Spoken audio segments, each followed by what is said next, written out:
Ladies and gentlemen, welcome back to the channel. This will be a quick one. I have a bit of an announcement to make. Now, not everyone can go out and get themselves a trim saw. A lot of us are doing this Dremel carving and we're doing it on a super low budget, and the biggest holdback a lot of the time is working massive stones. There's sometimes way too much to grind back. It happens a lot with matrix opals, so this is a Winton Fairy opal, but it also happens with a bunch of boulder opals and even some big chunks of Cooper Pedy and stuff. To get to the color bar, you might need to grind through a lot. So what do? We slice. But slicing with the Dremel, honestly, sucks because we're always stuck with these tiny little cutting discs. And they are super cheap, so it's not a huge problem. You can just cut. A lot of the time, if I'm working on a really big stone, I'll cut halfway through here, halfway through the bottom. There'll be a little bit left, but if I force it, it'll snap along that line. It's a little imprecise. It's not the best method. It would be nicer to just cut all the way through from one side, or at least get it close to the end and then just snap it off that way. But it's not overly possible when you're stuck getting these 1 inch kind of wide saws. So I've gotten sick of that, and I have gone out and sourced a much bigger option. So if I put that rock down and we keep this one in one hand, and I bring in the new blades.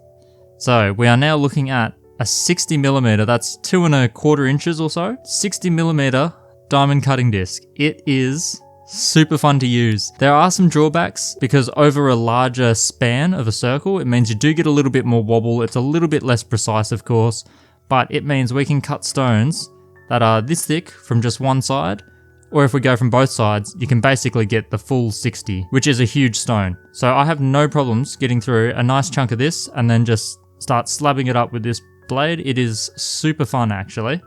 Can make quite a mess, but once you get good at it and you get the water in the right spot, you can actually keep it pretty tidy. So not only have I sourced these for me, I've decided it's a huge benefit to everybody. Getting them online, I've seen a few suppliers that sell like individual 50mm ones, so the 2 inch, a little bit smaller than this, and I've seen them for crazy numbers, up to $10 a single disc. So instead, you'll see on the store, I'm just about to release a 10 pack of these, and I'll sell the entire kit for 20 bucks. Certainly much cheaper than the other options I've had a look at. There are a couple competitors on Temu that are a little bit lower for some smaller ones, but I think these big ones are worth every penny. And at $2 a pop, they are so worth the money. I wish I had had these a long time ago.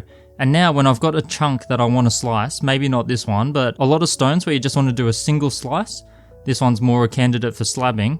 Those single slice stones, the big ones, you can just not get out the trim saw anymore. You can just hit it with this and get through it super quick, super easy, at the comfort of your own desk where you're doing all your other carving. It is an absolute joy to work with. Like I said, not perfect. With size does come a bit of trickiness, but all in all, it gets the job done, and I am a huge fan of it. I've put them through their paces. There are a couple options, but this is by far the best one. Pretty standard shank size. It's a little bit bigger than the sintered diamond, so this is more like a 1/8 inch if you're going to use a collet, otherwise adjustable chuck you won't notice. It's essentially a 3mm because it tapers down to that. So anyone that has a collet kit will be fine. Anyone with an adjustable chuck, well, we don't really care about shank sizes anymore these days. And yeah, really nice. You get the same kind of shape and everything, it's just a bit bigger. In fact, this small one I think fits in that little bold section in the middle. Yeah, it does. So normally I cut with discs that are about that size. Expanding out this far is a huge benefit. So feel free to check them out on the store. I'm also super excited to say I've been saving up all the pennies that the store has been making, and rather than pocketing them for myself, I've actually pulled the trigger and we now have in manufacturing the resin diamond burrs, the Nova Point replacements, or at least a cheap, affordable alternative.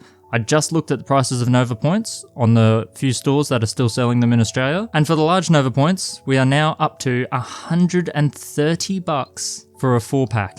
I remember back in the day when it was less than half of that. It is really soaring. I can get an example out. This is the kind of size Nova Point we're looking at. This is a 3000 grit. So the ones that I'm putting together and making, the colors are not going to be like this. I'm not painting the little bottom of it. I'm actually getting the resin colored. We'll see how they come out. But these come in one size, and as you can see, they are huge compared to the Nova Points. And trust me, I haven't worked out the pricing yet, just because I need to factor in all the shipping and all of that kind of stuff. But I'm telling you now, it's going to be a fraction of the Nova Point price.